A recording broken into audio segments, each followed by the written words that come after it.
Welcome to Civil War Digital Digest. I'm Will. Well, thanks to the support of our patrons, the CWDD Coffee Grinders, we have the ability to move around the country and tell stories about the Civil War and share stories other people are caretakers for. We're in the Shenandoah Valley, and we've been welcomed by Nick Picerno. Nick, before we get into the artifacts, talk to me about what you do for preservation. Well, I'm the Chairman Emeritus of the Shenandoah Valley Battlefields Foundation in Newmarket. I also serve as their current Vice Chairman. Fantastic. And any of you who go, wait a second, I know the Shenandoah Valley Battlefield Foundation. Of course, I remember the first day I spoke with Nick and his board employs Kevin and the rest of the team who you've seen on previous episodes and the Fridays at the Front series that we're excited to bring another season to you back in 2023. Nick, we talk about artifacts, and I know that beyond battlefield preservation, you believe in preservation of original items. You've brought out something back to your house out of your collection, and it's a box. Tell me about what we're looking at. Well, my collecting focuses on a regiment that had 3 numerical titles. It was the 1st, 10th, and 29th Maine. How did that happen? Well, the 1st Maine was mustered at the beginning of the war. It was only a 3-month regiment. They never got to go to the seat of war. Many of the men contracted the measles while in Washington, D.C., and right afterwards they were discharged. Many of the men that were in the 1st Maine, including the captain of Company G, George Beale, decided that they wanted to get back into the Army because the war had not ended. So they formed a new regiment, the 10th Maine Infantry, and George Beale, who was a captain of Company G, now became its first colonel. The 10th Maine was a 2-year regiment that mustered out on May 8th of 1863, which was right about the time of the Battle of Chancellorsville. And then there was Gettysburg. And many of the veterans of the 10th Maine were thinking, this war has not ended. We served for 2 years. It hasn't ended. We need to get back in this and see it through. So they decided to enlist for 3 years. And that regiment was the 29th Maine. George Beale was its first colonel. He's later promoted to brigadier general.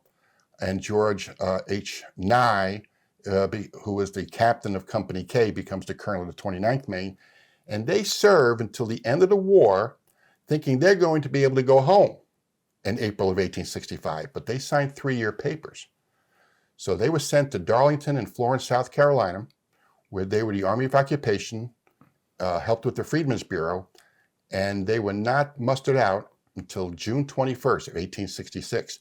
Many of those men served from April 1861 to June 1866. Well, as we look at that service, I'm sure as we speak with you more and more on another episode here and in the future, I'm sure we're going to find more of these stories.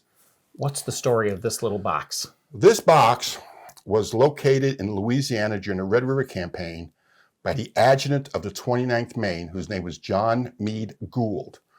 Gould would later write the regimental history of the regiment in 1871. He became the historian of the 1st, 10th, 29th Maine Association, and ironically, he would be the last officer in the 1st, 10th, and 29th Maine to die, and he dies on January 1st, 1930.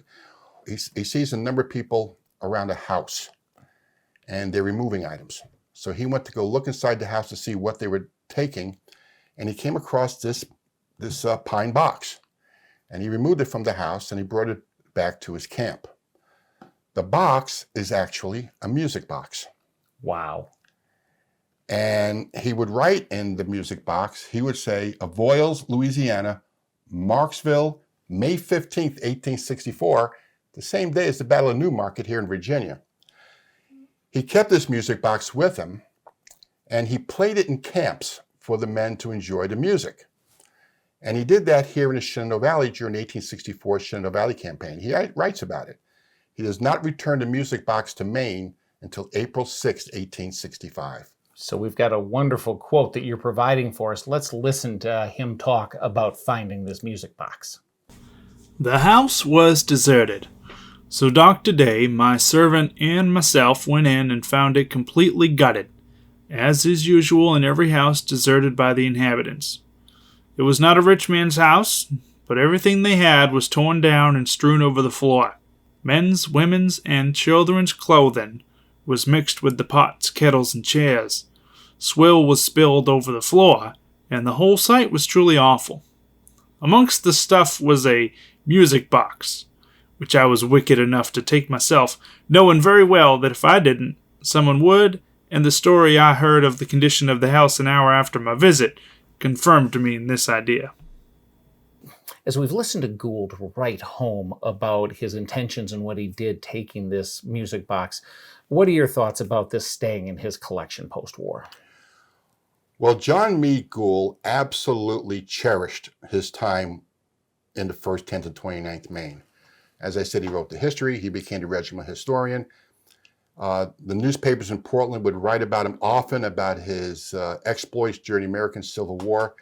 He kept a list of all the veterans, so he could send it to the names of officers, to the private sergeants and corporals, so they know who to contact when they need a pension. He attended every regimental association meeting they held. His time in the Army during the Civil War was precious to him, and he coveted all that had to do with his time. Therefore, this music box, which not only gave the men enjoyment, obviously gave him enjoyment as well, was something he cherished that he kept. And this came from the family. So, Nick, does this music box still work? It still works. Actually, it still has the original key to wind it. The key to wind it. That's immense for such a little box. It is. And what's interesting is, when you first look at the box, where do you wind it? Well, it has a hidden door right here. Oh, fantastic. And there's one switch that changes the music that you hear. There are 4 different tunes. The tunes are on the label. They're in French. And another lever plays the music.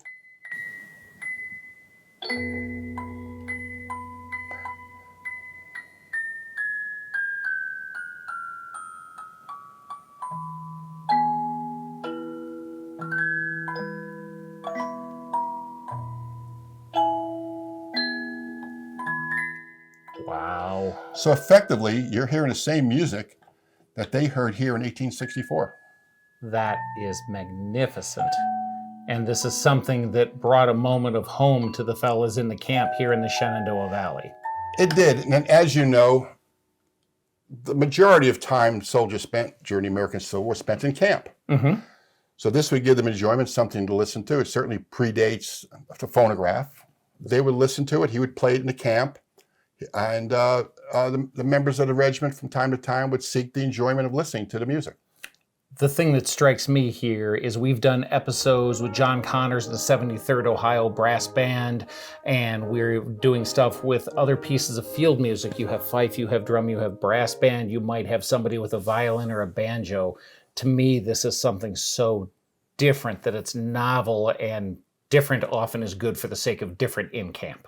That's true. The 1st, 10th, and 29th Maine also had a band, a very famous and well-known band, Chandler's Band, and Chandler's Band is still in existence today in Portland, Maine. And do they stay in service after the Army gets rid of brass bands at the regimental level? They do, and in order to pay for them, they have a subscription fee that the members of the 1st, 10th, well, the 10th and 29th Maine would pay a certain amount of money every month. I believe it was a little less than $1 in order for the band to stay constituted so they can give them their enjoyment of listening to their music. Talk to me a little bit about what it means to be a private soldier deciding to give $1 of your pay a month, because that's a whole different concept today. What's $1 a month look like for a Union soldier? Well, it's a great deal of money. It is not insignificant for a Union soldier to pay for a subscription to the band for that amount of money. But remember, they're dealing with the mundane life of camp life every day. They wanted they got some solace at listening to the music. The music made the day go a little quicker, a little bit more joyful. And in times when they needed music to cheer them, the band was there to play. You know, in my estimation, that $1 a month was something that was well spent for them. And as was mentioned by a friend of ours, $1 a month out of a $13 paycheck equals about a 401k contribution to a current person in today's money. That's right. Like I said, it was not an insignificant amount of money. It was a good deal, but they felt it was worth it in order to have that band be there and play their music so they can have the full enjoyment.